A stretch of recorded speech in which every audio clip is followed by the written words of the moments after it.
បាទសួស្តីបងប្អូនទាំងគ្នានេះជាតម្រងរបស់ Land Chalet Colorado បោះខ្មៅដែលនៅគៀកនៅដៃខ្ញុំនេះហ្មងគឺចង់ឲ្យមើលសភាព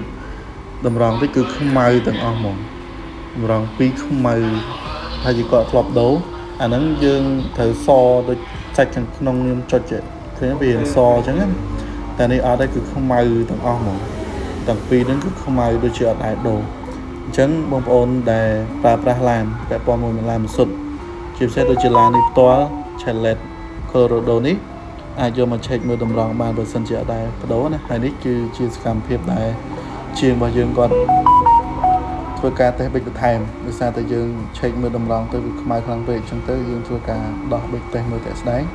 ថាមានបញ្ហាឬអត់ដោយសារវាអង្គើដែរហេតុផលអាចមកពីស្ទះឬក៏ស្ទះតម្រងហ្នឹងវាស្ទះខ្លាំងពេកអញ្ចឹងយើងមើលថាវា